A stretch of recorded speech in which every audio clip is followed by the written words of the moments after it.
룻기 2장을 통해서 또 에스더서를 통해서 요셉의 생애를 통해서 어제 하나님이 드러나지 않는 우리들의 삶의 현장에서 또 이 세상의 상황 속에서 우연처럼 진행되는 그런 일들 속에서도 여전히 하나님의 섭리가 작동되고 있다라는 것을 말씀을 드렸습니다.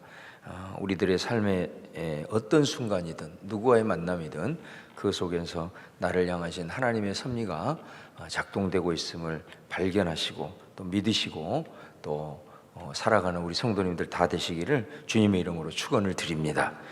그럴 때만이 그 사건을 바라보는 내 관점이 달라지는 것입니다.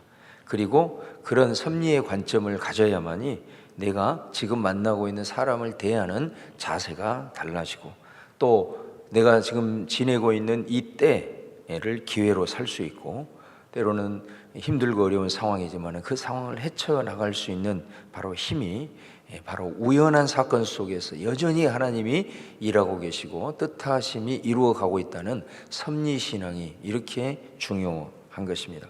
만약에 이 섭리신앙을 우리가 갖지 않으면은 하나님이 잘 드러나지 않는 세상의 그 힘 앞에 좀 하나님이 너무 초라하게 여겨지기도 하고 또 하나님의 일하심을 볼 수가 없어요. 모든 것을 다 우연으로 그냥 운으로 이렇게 생각을 해버리게 되면 우리의 신앙은 약해질 수밖에 없다라는 것을 우리가 알아야 되는 것이죠. 오늘 우리가 봉독한 말씀은 어찌 보면 참 우연한 기회 같은데 우연의 일치로 룻이 보아스를 만나게 되는데 방금 말씀드린 대로 이 만남은 결코 우연이 아니라 하나님이 어떻게 보면 참 아주 연출을 세세하게 하고 있었음을 우리가 고백하지 않을 수 없습니다. 하나님이 생생하게 드러나지 않지만 이 룻 앞에 나타난 이 보아스는 그가 마치 하나님의 대리자처럼 그렇게 보이는 것을 볼 수 있습니다. 가난하고 상심하고 또 의지할 것 없는 룻에게 보아스를 통해서 하나님이 어떻게 다가오셨는지 또 하나님은 보아스를 통해서 룻에게 어떤 말씀을 하고 계시는지 살펴보면서 하나님의 이 역전의 역사를 이루어가는 귀한 말씀을 오늘 본문에서 함께 찾기를 원합니다. 이 룻은 우리가 지금까지 살펴보았듯이 모압 여인으로서 자기 고향에 들어온 낯선 한 가족과 인연이 닿았습니다. 어떻게 만났는지 모르겠지만 젊은 날에 유대인의 남자와 사랑에 빠져서 결혼을 하게 되었습니다. 그런데 얼마 지나지 않아서 남편이 죽게 되죠. 그때부터 이 가정은 가난의 굴레에 이제 빠지기 시작합니다. 얼마의 시간 지나지 않아서 이제는 시어머니와 달랑 둘만 남게 되었습니다. 자, 룻은 이제 선택의 기로에 서게 됩니다. 어떻게 해야 될 거냐? 어찌 보면은 이 룻이라는 여인은 결혼과 함께 그의 인생의 후반전이 삐걱거렸다라고 할 수 있습니다. 참 어두운 그림자가 그때부터 계속해서 덮이게 되었다는 거죠. 그런데 이 룻은 이 가족을 통해서 하나님을 만나게 되었다라는 사실입니다. 그녀는 그 이후로 하나님과의 관계를 잘 아름답게 가꾸어 간 것 같습니다. 그래서 우리는 어디에서 알 수 있느냐? 그가 인생의 결정적인 선택의 순간에 다른 모든 것을 뒤로 한 채 하나님을 선택하는 것을 보면 알 수가 있습니다. 하나님을 믿는 그 어머니의 백성을 그가 선택하고 있는 것을 보게 됩니다. 또 다른 한편으로 이 룻은 이 시어머니와의 만남을 매우 소중히 여기고 잘 가꾸어 갔습니다. 이 두 사람이 이제 결단을 하고 시어머니 고향으로 돌아오지 않습니까? 사실 돌아와서도 별로 달라진 것이 없습니다. 땅도 없고 재산도 없고 가장 가난한 그런 과부의 모습이었습니다.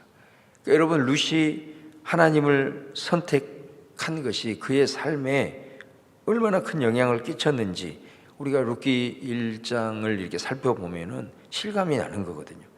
그가 하나님을 선택함으로 졸지에 이제 과부 이후에 제거할 기회도 잃어버리고 하나님을 선택함으로 가난에 직면하게 되고 고향을 떠나게 되고 그를 보호해 줄 어떤 것도 없는 것입니다. 또 하나님을 선택함으로 자기 외에 시어머니까지 먹여 살려야 했는 거예요. 그러니까 이것이 하나님을 선택함으로 어찌 보면 룻이 지금 치러야 할 그런 대가였다라는 것입니다. 그런데 룻을 보면은 그런 상황에서도 자신의 삶을 이렇게 불평하거나 심지어 자기 자신을 원망하지 않습니다. 최선을 다해서 어머니를 복양하고 여러분 오자마자 그가 나서서 이삭을 줍겠다고 그렇게 얘기하잖아요. 생각하면 생각할수록 참 기특하고 현숙한 여인이라는 것을 보게 됩니다. 그렇게 길 것 같은 룻의 인생에 이제 빛이 비치기 시작하는데 바로 그 어두운 터널 저 끝에 보아스라는 사람이 기다리고 있는 것입니다. 자, 그런데 여러분 이 룻기를 통해서 룻이 보아스를 만나는 이 면면을 살펴보면요, 이 보아스가 정말 마치 하나님인 것 같습니다. 이 정말로 이 보아스를 보면은 그가 던진 말 한마디 한마디는, 그 행동 하나하나를 보면은 마치 하나님께서 룻에게 하시는 말씀, 하시는 행동처럼 그렇게 보여진다라는 것입니다. 오늘 여러분 본문 8절을 보시면은 룻이 그 이삭을 줍다가 이 밭의 주인이 이제 보아스와 만나는 장면인데, 보아스는 곡식을 베는 자로부터 룻에 대해서 들었습니다. 그리고 곧바로 알아차립니다. 아마 이 룻의 시어머니 나오미가 보아스의 친척이었기 때문에 그가 고향으로 돌아왔다는 소식과 함께 이 자부인 이방 여인 룻의 소식도 분명히 들었기 때문입니다. 이 보아스가 룻에게 굉장한 호의를 베풉니다. 다른 데로 가지 말고 이 밭에서 이삭을 주우라고 이렇게 말하죠. 그리고 9절에 보시면 룻을 보호해 줍니다. 밭에서 일하는 인부들로 하여금 룻을 건들지 말라고 그렇게 명령을 하게 됩니다. 그리고 이삭을 줍다가 목마르거든 마음껏 물도 마시게 하고, 이삭을 줍는 자들에게 또 기대할 수 없는 그런 은혜를 베푸는 걸 보게 됩니다. 이 때에 룻이 뭐라고 얘기를 하냐? 땅에 엎드려서 10절 말씀에 내가 이방 여인인데 어찌하여 내게 이런 은혜를 베푸시냐 이렇게 말하자 오늘 아주 중요한 말씀을 합니다. 11절 12절은 같이 한번 읽어보도록 하겠습니다. 시작. 보아스가 그에게 대답하여 이르되 내 남편이 죽은 후로 내가 시어머니에게 행한 모든 것과 내 부모와 고국을 떠나 전에 알지 못하던 백성에게로 온 일이 내게 분명히 알려졌느니라. 여호와께서 내가 행한 일에 보답하시기를 원하며 이스라엘의 하나님 여호와께서 그의 날개 아래 보호를 받으러 온 내게 온전한 상 주시기를 원하노라 하는지라. 여러분 이 말씀을 읽으면서 어떤 생각이 드세요? 저는 정말 이 말씀, 이 구절 보면서 한참을 보고 또 보았습니다. 정말 감동의 물결이 아닐 수 없습니다. 보아스는 룻을 위해서 진짜 하나님이 보낸 사람이고 하나님의 대언자라는 느낌이 확 들지 않습니까? 이 보아스 말 한마디 한마디가 인간의 말이 아니라 룻에게 하신 하나님의 음성처럼 들려지는 것입니다. 하나님은 보아스를 통해서 룻이 행한 일에 대해서 보답하기를 원하셨다는 두 가지를 말하잖아요. 첫 번째는 뭐냐면은 네 남편이 죽은 후로 네 시어머니에게 행한 모든 것을 내가 다 들었다 이렇게 말을 합니다. 그 다음에 두 번째는 네가 부모와 고국을 떠나면서 이 백성에게 왔다는 사실을 내가 알고 있다 이렇게 말을 합니다. 자기 고국을 떠나서 이스라엘에 돌아오는 것에 대해서 12절에서 구체적으로 설명을 하고 있는데, 여호와 날개 아래에 보호를 받으러 온 내게 이렇게 말하잖아요. 그러니까 룻이 어머니를 따라 베들레헴에 들어온 것은 하나님 때문이었다라는 것을 하나님도 알고 보아스도 알고 있다라는 것을 이 말을 통해서 알 수가 있습니다. 여러분 이 두 가지를 정리를 해보면 룻은 자기에게 주어진, 자기에게 다가온 만남을 소중히 여겼다는 것을 알 수 있습니다. 그리고 그 만남을 굉장히 귀하게 여기고 그 만남을 잘 갖고 갔다는 것을 알 수 있습니다. 하나님은 그것을 귀하게 여긴 것이다라는 거예요. 남편을 통해서 시어머니 나오미를 만났다면 그 남편이 죽어 가산이 기울어 완전히 말 그대로 알거지가 되었는데, 룻은 어떻게 보면 그 상황에서 그냥 빨리 그냥 여기서 벗어나고 싶었을 겁니다. 그런데 룻은 그렇게 하지 않아요. 도리어 끝까지 시어머니의 만남을 포기하지 않고, 포기해도 사실은 문제될 것이 없어요. 왜? 나오미가 이미 룻 너는 새 출발을 해라, 나 따라와봤자 소망이 없다고 이미 시어머니가 얘기를 한 상태이기 때문에, 그걸 허락을 했기 때문에, 그럼에도 불구하고 룻은 자기가 할 수 있는 최선을 다해서 책임을 지지 않습니까? 저는 그 이유가 뭘까? 다른 것이 아니라 신앙에서 찾습니다. 룻이 시집 와서 비록 가게가 다 무너졌지만 그 과정을 통해서 어찌하든 이 여인은 하나님을 알게 되고 하나님을 만나게 되고 자기가 결국은 하나님이 없는 그 고국을 떠나는 결단을 하게 되는 것도 결국은 이 과정을 통해서 만난 그 하나님 믿는 신앙, 그것이 바로 이것을 계속해서 이 만남을 이어주는 원동력이 되었다라고 하는 사실입니다. 그리고 그 믿음이 끝까지 자기 시어머니와의 만남을 소중하게 여기고 최선을 다하게 섬기게 했던 것을 말합니다. 하나님은 오늘 보아스의 입을 통해서 분명히 그것을 말하고 있는 거예요. 왜 룻이 보아스에게 은혜를 입었는가? 한마디로 얘기하면 만남을 소중하게 여기고 그 관계를 잘 아름답게 가꾸어 가는 것에 대한 하나님의 보상이었다라는 것을 이 보아스의 입을 통해서 분명하게 선언을 하고 있는 것입니다. 여러분, 하나님과의 만남을 소중히 여기고 그 어떤 것보다 우선순위를 여기며 살았던 그 하나님의 축복, 또 그런 룻에게 그 인생의 결정적인 한 지점에서 보아스를 준비해 놓았던 것을 보게 됩니다. 결국 룻은 이 보아스로 인해서 이제 인생이 역전되는 것을 우리가 알 수가 있습니다. 여러분, 저와 여러분의 인생의 보아스는 어디가 있을까요? 이 말씀을 보면서 내 인생의 보아스는 어느 순간 하늘에서 뚝 떨어진 것이 아니구나. 우리가 이런 신데렐라 컴플렉스를 가질 필요도 없고 그런 것은 상상할 필요도 없다는 거예요.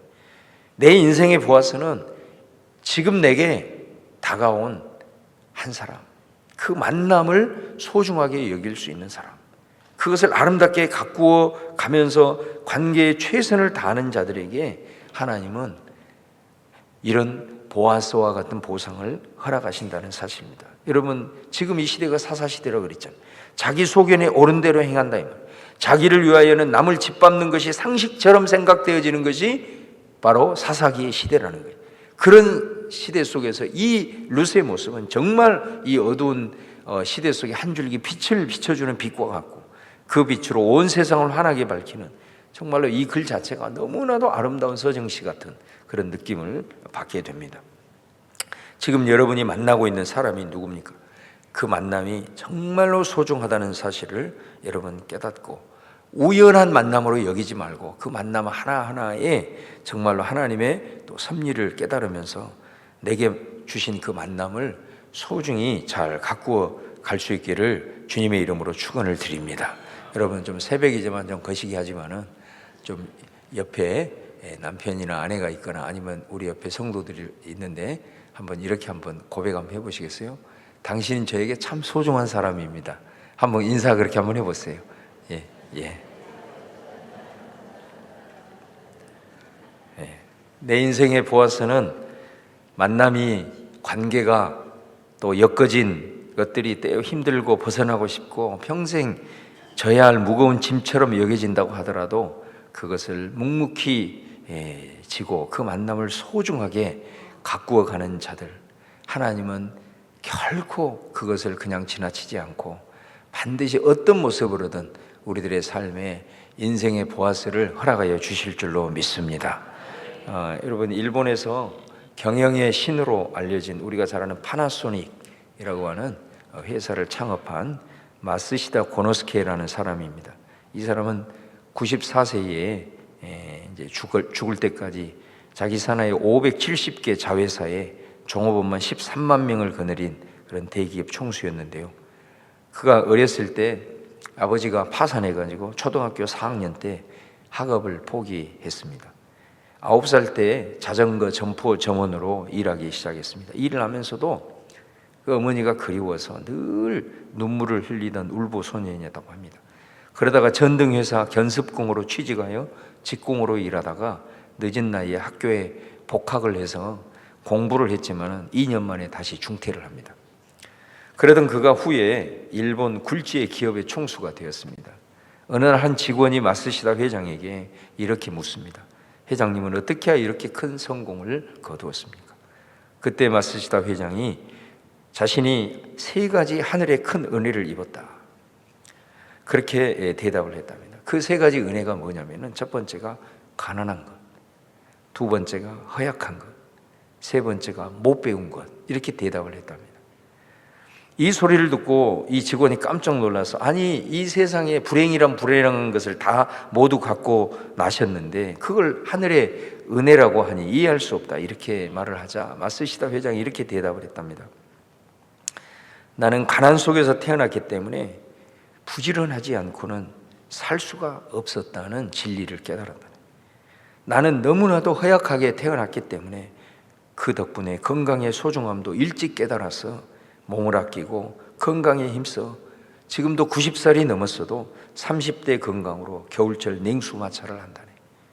또 초등학교 4학년을 중퇴했기 때문에 항상 이 세상 모든 사람을 내 스승으로 받아들이면서 배우는 데 노력해서 많은 지식과 상식을 얻었다네.